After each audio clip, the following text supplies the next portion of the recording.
ሄሎ አብይ አህመድ አሊ የናታችን ሀገር ጀቴ kan faarsitu siyaasni warra kee amma sittin furree akkam sitti jira miniliku wayyaa siin jette amaarri siidaa warra keenya kan maasaraa keessaa kan wal cinaa raftan ikiraanaa bulchu bakka wal jijjiira ikiraanaa bulchu bakka wal jijjiira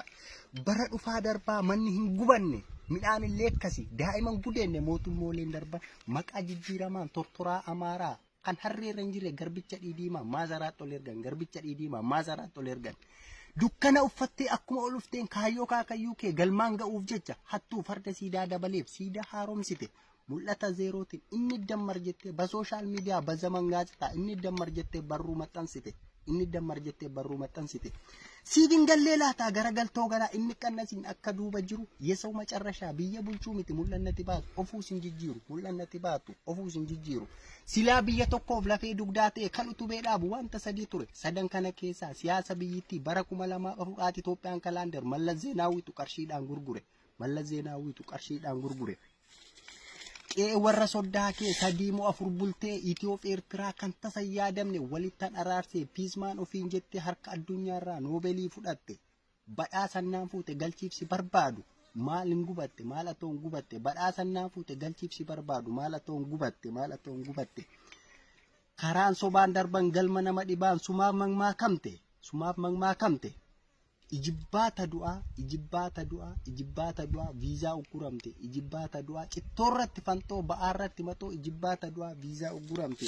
waraanatti qabdus xabbaqaa poolisii humnaddaaf koomaandoo raayyaa fi agaazee tokko mileen qabu waboon abbaan biyyaa qalee turarraase ajjeesuurra darbee fiigee tarkaan qaba mukarraa mukatti laggamaa gamatti fiigee tarkaan qaba akka sangaa fardaa tokko gatiin qabdu hortee warra baandaa tokko gatiin qabdu hortee warra baandaa tokko gatiin qabdu hortee warra baandaa qe'ee warra guddaa rakkina ibiddaa ollaa akkananneef galgaluma dibu egaa waa'ee Abiy Ahmed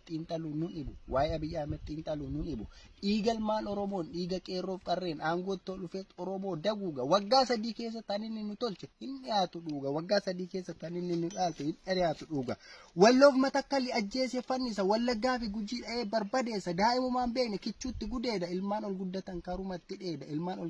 karumatti dheeda egaa maal jennaree garba baarsa fedhaa kun kennaa garbaati qoree warra dhumee lafee warra dhumee qoree sitti ta'ee morga isaa waraanu Itoophiyaa jigde walitti suphinee sichi biyya goona hin yaadu garaan hin ta'u baraanu dhiigni dhangala'ee gibee sitti ta'ee gudar sitti ta'ee liqimsee isaa nyaatu bul'annati baattee biyyan bulchaa baantu jazbaa ofiifuu siin taatu egaa kam taataree hudhee gassi darbu waboon abbaan biyyaa hudhee gassi darbu biyya baasaa keessaa eessa dhaqxa yaattichaa garam lixoofattichaa eessa baakee geessaa jajjabaadhaa jaallan laggee opereeshin waboo shaggargamaa zoonii kibbaa taa'een dhaamsa koo sii dhaama abaa'oon gargaarsa tokkollee hin feene tirsee tasiin ga'e gabsoo saba bal'aa hin feene addooyye dhugaadha nan sobee jaal gammachuu booyye gidaamii fi muggii ayiraa bullisoo najjoodhaa fi mandii horroo fi guduruu abaaboo guduruu waboon kotti beeka daaresseettiin buluu duruyyuutti beeka tirsineetas